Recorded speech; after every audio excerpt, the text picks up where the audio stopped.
Hi everybody, thank you for having me. I was a little bit late, so that might be why we started a bit late. Sorry about that, I'm a bit sweaty, but I cycled and I got lost, but I think it's going to be okay.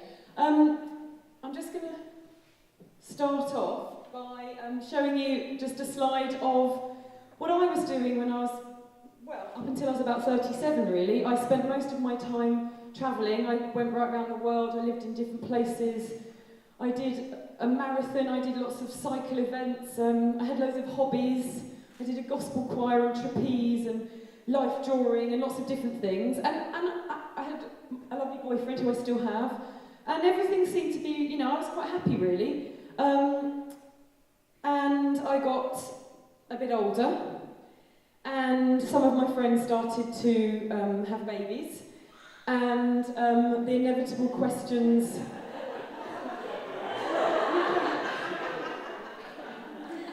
This isn't directed at you. And they started to have children, and the questions started coming. The usual things, well, what about you? It will be you next, and you know, at weddings and parties. And I think what was most difficult for people, I think people find it harder to understand if you have a partner and you don't have children. I think if somebody's single, there's a sort of understanding that they haven't quite got there yet. But if you've got a partner, well, why on earth not? It's, you know, people say things and they're just simply glib statements, they're cliches, there's no offence meant. Things like, well, honestly, it's the best thing I've ever done, or it's the next step for you two. Things like that, which make you start to think, and they make you start to think, oh, well, what am I doing? Maybe I ought to be on a different path to the one that I'm on. So I did have a happy relationship and a job that I liked and hobbies. But I did have a niggling sense of doubt, something in the back of my mind saying, am I missing out here? People are telling me that I'm missing out on something. And I found that social situations became more difficult. I've got a lot of friends who have children, and I'm not a child hater, and I'm not a person that excludes friends with children. But inevitably, a lot of conversations when you have a lot of friends with children, turn to children. And you'll be at dinner parties and social situations and you'll find that you've talked about children for most of the evening. And you feel actually that you haven't got anything to contribute to that. You start to feel a bit out of sync, not in the loop, like you're not quite in the club. Interestingly, my boyfriend, who's incredibly supportive and lovely, saying that he's thought that England needed his support this evening more than I did. Because how are they going to win if he's not there? I mean, he's not here actually, but I used to come home and say to him, oh, I just feel like I'm out on a limb. I've had a whole night and I just feel like an outsider. I can't contribute. I don't know the feelings that they're talking about. I feel, and I said, what did you talk about with your friends? Oh, I don't know, politics, football, music, film. And I think that's probably largely because even though we're in the 21st century modern day, I do think women tend to do the bulk of the childcare. And because of that, women spend more time around children and therefore naturally talk about them more. It's for no other reason, but I did find myself socially kind of struggling. And I felt this sense that I might be lacking something. A lot of the reactions from other people kind of, and maybe it's my fault for listening, maybe at that point I didn't have the security and the sense of self-worth to kind of bat away those voices. But people would say things like, I feel like I'm doing something really worthwhile. And that made me think, well, am I not? And, but if you don't have kids, what are you going to do? You know, as if, well, I thought I might just carry on doing the same kind of stuff. But it felt like maybe society felt that those things weren't, they're not hugely useful, are they, going cycling and going on holidays, that kind of thing. And also, as a teacher, I spend a lot of time with children, so I guess I knew more what I would be getting myself in for, in a sense. Things like, it's what life is about, it's what we're built for. I actually had someone say to me, but it's what we're here for. You know, as a woman, I do still think that mentality is still there. I think in a way we're more accepting of, you know, all sorts of other ways of life. Being gay, being lesbian, all sorts of different ways of living, being single, but yet being someone with a partner as a woman who maybe hasn't had children or maybe isn't sure about that is somehow people don't quite know what to do with that, I feel. Other interesting reactions I had were things like, oh, so what have you been up to lately? Oh, I've just been on holiday. Oh, all right for some. Wish I could go on holiday. You could, but you have made a choice, and I've made a choice. So it's interesting, that sense of maybe you're just frivolous. You know, and I don't do a frivolous job, and I kind of thought that it wasn't okay to be frivolous, actually. And maybe that's another lesson that I've kind of learned. I think this is a really interesting quote. This is Julia Stevenson, who's a broadcaster and an actress and an author. And I think this really encapsulates, actually, how I felt quite strongly. I was feeling that sense that I might somehow be missing out on life's meaning, another layer of meaning and fulfillment that was eluding me unless I went down this path. And I was starting to feel like what I had done in my life was not valuable in society in the way that having a child and bringing up a child would be. I think social media is also really, really guilty of legitimising certain life choices and not others. And obviously, I'm 40 years old now, I should be well past worrying about what social media says about things, and as an English teacher and a media teacher, I should be even more above that. However, I do think that the effect can be cumulative. Things like these helpful, inspirational quotes that pop up every so often. You don't know what love is until you've had a child.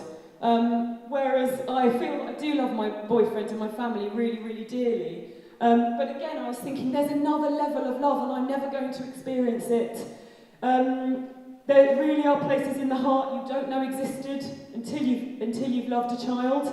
And these sorts of things, when people without children say they're tired, you know, I think sometimes there's a sense of not legitimising. If you haven't got children, you can still be tired. Maybe you've got a really difficult job, or maybe you've had depression, maybe you've had an operation. There are all sorts of, maybe you just are a person with quite a sort of sluggish system, I don't know. But I do think there is a place for everybody to be tired. And things like this sort of the motherhood challenge on Facebook caused a lot of, I read a lot of articles about the distress caused to people that couldn't have children, or people that had chosen not to, that felt that there was somehow a sort of lack of legitimacy to their choices, which sadly then leads to sort of kickback. People sort of saying, you know, screw you mums, my life's great and I love it. Which is, again, it's divisive. And I just think, as a group of women, there's no need for that. There are choices to be made. Some people choose to have children, some people choose not to, some people can't. And all of those things are completely valid. And I think that if women start dividing between them in that way, that can be really, really problematic. And it can really breed a sense of isolation. Interestingly, I quite enjoyed these interesting quotes by Jennifer Aniston, who has been at the mercy quite often of the media inscrutable gaze. And I thought it was interesting that she said that a lot of the scrutiny on her points to the perpetuation of the notion that women are incomplete, unsuccessful, or unhappy if not married with children. And she said that she's not in pursuit of motherhood because she feels incomplete in some way. And I think that's quite an important message.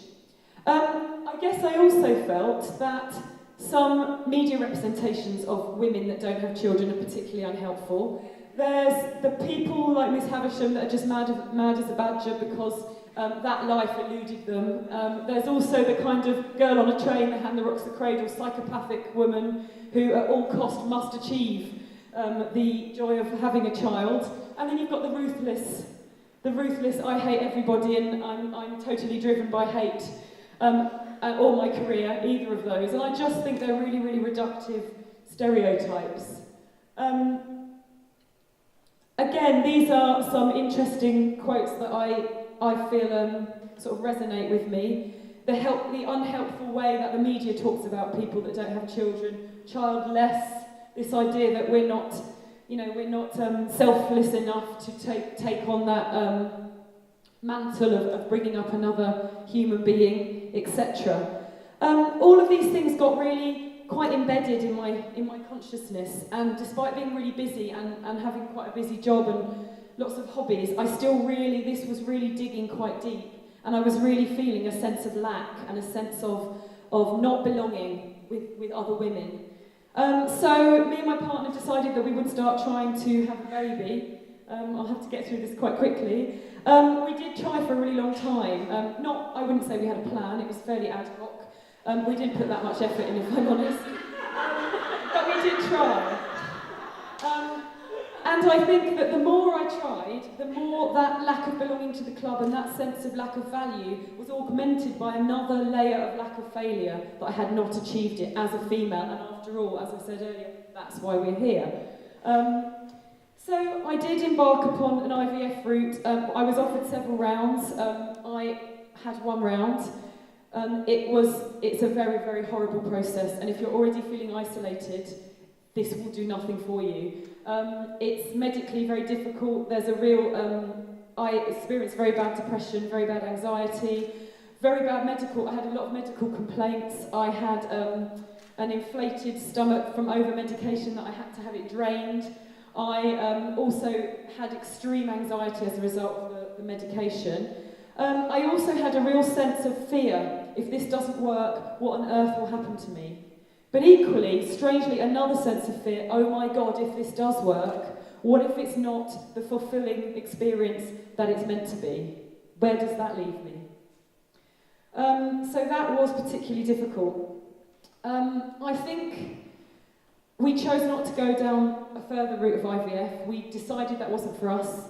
We could have done that, but actually it was a very, very difficult experience, and you have to really, really, really want that. Otherwise, it really is a means to an end, and it's particularly hard, and it's difficult in a relationship as well. I kind of feel that for me, what was helpful is actually speaking to people, and this kind of myth of this cult of motherhood was kind of slightly dispelled for me. These are some interesting points about actually some people with children. As you can see from Mumsnet, there are over 2,000 comments under the post, "I hate being a mother." And also people regretting their decisions. Apparently, statistically, people's happiness levels drop according to the New Scientist. Again, these sorts of studies, although they're presenting one side, I actually think they're really useful to people that can't have children, people that maybe don't want them, and actually people with children, because I think they suffer in exactly the same way with this feeling that they have to present that this is the best thing ever, and they're not allowed to feel that actually they're not having a great time at given points. And it's only through talking to my friends with children who have said to me, sometimes I really envy your life, and I can say to them, sometimes I envy yours, but actually a lot of the time I don't, and we can share that with each other, and that's been really, really nice. And I think talking to them has made them realise that they don't have to pretend to me that they're having the best time ever, because it doesn't serve me, and it doesn't serve them, and that's been really nice for us to have those conversations. I have now, well, my boyfriend and I have, we talked a lot about whether we go ahead with more IVF. There's nothing wrong with either of us. There's perfect potential that we could have a child. We've actually decided that it's not the be-all and end-all for us. We were really, really happy beforehand, and actually we were really, really, really unhappy during our process of trying. And it's made me start to value other achievements and get a sense of excitement about what's coming up for me and the things that I'm planning to do with my career and with my boyfriend and things like that. I also have realised that I'm probably not going to be the same as most other women my age, simply because statistically most other women my age do have children. But that's actually fine, and I think that this process has made me really reconnect with all my friends that have got children. We've been able to share quite a lot about our lives, and as I've said, they've said to me, sometimes they love it, sometimes they don't, and I can say sometimes I live my life and sometimes I don't, and that's been really, really powerful. And I think for me, what I've taken away from this is that we need to kind of help each other to feel like we belong and to feel good. If you've got friends that don't have children, don't feel like you can't invite them to things because they'll find it boring. They may not want to come, but it's nice to be asked. Equally, if you've got friends with children, don't cut them out of holiday plans and party plans because they won't be able to come. They might not, but they would also appreciate the invite. Just little things like that can really stop this kind of division. And I think that the more people talk, the more there's this idea that not having children isn't necessarily... Even my mum was talking about a friend of hers the other day, and she said, oh, Sue's daughter, her and her husband haven't got children, which is sad. And I said, but Mum, it might not be sad for them. They might not have wanted them. Oh, yeah, I never thought about that. That kind of thing I think is quite important and quite powerful. And maybe they were sad at the time, but maybe they're not sad anymore. And don't treat them as if with kid gloves, as if they're going to be sad for their whole lives, because life doesn't work like that. It's a bit of a journey. So, yeah, sorry, that's a real sort of rattle through, but I hope that it might have been useful for some people, and I really hope that in speaking about this I haven't offended anyone that's in the other camp that do have children. That wasn't my intention at all, but thank you so much for listening. Thank you.